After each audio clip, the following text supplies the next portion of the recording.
नमस्कार साथियों, जिस युवा को अग्निवीर आर्मी में जाना है शौक़ से जाए और अपनी नौकरी करे, लेकिन जो अग्निवीर में जाने के फ़ायदे और नुकसान हैं वह आप सभी को जान लेना बहुत ज़रूरी है। ऐसा मत करो कि अग्निवीर में भर्ती हो गए और कुछ दिन ट्रेनिंग करने के बाद में मन ऊब गया कि इससे अच्छा तो प्राइवेट जॉब है, हम तो प्राइवेट जॉब करेंगे और अग्निवीर की नौकरी आप छोड़ करके घर आ गए। दोस्तों, ऐसा करने से बेइज्जती आपकी भी होती है और परिवार वालों की भी होती है।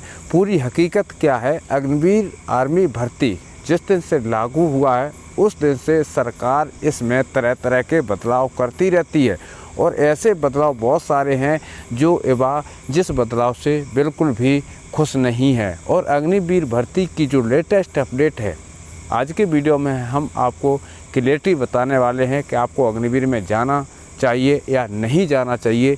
जाना चाहिए तो क्यों जाना चाहिए और नहीं जाना चाहिए तब भी क्यों नहीं जाना चाहिए। पूरी जानकारी डिटेल में बताऊंगा।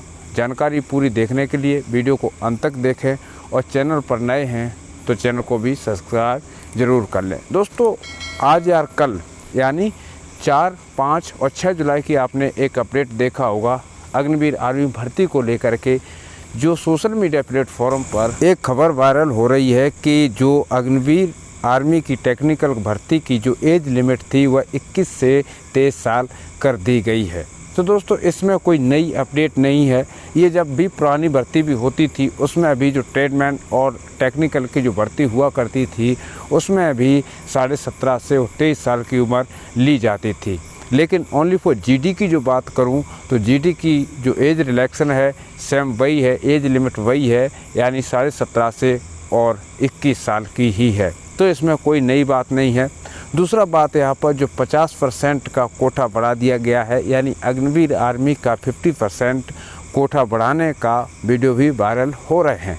तो इसमें कुछ हद तक अगर बात करूं तो 90% तक सच्चाई है कि जो अग्निवीर आर्मी का 4 साल का जो शेड्यूल 25% का था, यानी 4 साल बाद जो 25% युवाओं को परमानेंट सेना में रखने का प्रावधान था उसको बढ़ा करके 50 साल कर दिया गया है। लेकिन ये भी एक सच्चाई है, अगर बात करूं तो 70% ये भी सच है कि 75% का भी सरकार सोच रही है और जल्दी से ये भी आपके सामने आ जाएगा। अगर आप लोग सोच रहे होंगे कि किसी न्यूज़ के माध्यम से ये चीज़ें नहीं मिली हैं तो ये बहुत जल्द आपको इंडियन आर्मी की ऑफिशियल वेबसाइट के ऊपर भी अपडेट देखने के लिए मिल सकता है। आगे हम आपको बताने वाले हैं कि जो अग्निवीर जाना चाह रहे हैं उनको नुकसान क्या है। उनको नुकसान ये है कि वो अगर चाहें तो एक नई जॉब, अच्छी जॉब ले सकते हैं, परमानेंट जॉब ले सकते हैं। लेकिन बीजेपी सरकार में आप परमानेंट जॉब की तो छोड़ दें, आपको जॉब ही नहीं मिलेगी। क्यों नहीं मिलेगी? आप खुद ही देख रहे होंगे कि देश में बेरोज़गारी की हालत क्या है। जी, किसी भी डिपार्टमेंट की अभी नई भर्तियां नहीं हो रही हैं। अगर भर्तियां हो भी रही हैं तो किसी पे स्टे लिख रही है तो किसी भर्ती को रद्द भी कर दिया जा रहा है।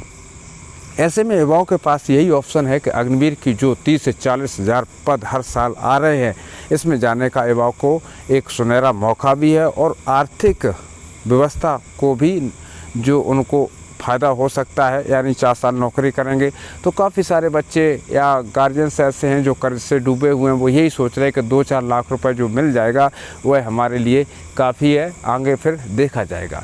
तो वो युवा अग्निवीर में जाना चाह रहे हैं। लेकिन जो अग्निवीर में नहीं जाना चाह रहे हैं वह परमानेंट जॉब की तलाश कर रहे हैं, तो बीएसएफ, सीआरपीएफ, सीआईएसएफ ऐसी जो परमानेंट वाली सेना है उसमें भी आप जा सकते हैं, क्योंकि इतना बड़ा आपको फ़ायदा नहीं है अग्निवीर में जाने का। अगर बात करूं तो हमारे भारतीय सेना का मॉडल ही चेंज हो गया है। अब सेना कुछ समय बाद पता चलेगा, जब कोई देश हमारे देश के ऊपर लड़ाई या संघर्ष करने वाला होगा या हमारे देश की तरफ आंख उठा करके देखने वाला होगा, तब सरकार को समझ में आएगा कि 4 साल वाले अग्निवीर आज देश को कितने सुरक्षित रखते हैं या नहीं रखते हैं। अगर बात करूं, हमारे पुरानी सेना के बराबर अग्निवीर कभी नहीं हो सकते हैं। बेशक आज अगर लड़ाई की बात करूं तो आमने सामने की लड़ाई न रह करके टेक्नोलॉजी की लड़ाई है, तो टेक्नोलॉजी भी बिना सिखलाई के टेक्नोलॉजी भी हासिल नहीं होती है। और अग्निवीर 4 साल में अगर पूरी टेक्नोलॉजी सीख जाते हैं तो फिर सेना को परमानेंट करने की ज़रूरत क्या है। तो घर घर में फौजी होगा। जिस दिन देश के ऊपर कोई आपत्ति पड़ेगी उस दिन वह टेक्नोलॉजी आएगी काम या नहीं आएगी, वो तो वक्त ही बताने वाला है। तो हमारे देश को ये खतरे में डालने का काम हो रहा है। बीजेपी सरकार इस पर विचार नहीं कर रही है, क्योंकि अग्निवीर को आप परमानेंट कीजिए, स्वेच्छा से कीजिए। जो रहना चाहता है वह रहे परमानेंट, और जो नहीं रहना चाहता है 4 साल बाद घर चला जाए। इस वीडियो में फिलहाल इतना ही है। वीडियो यदि पसंद आया हो तो लाइक करें, सब्सक्राइब करें। सभी को जय हिंद।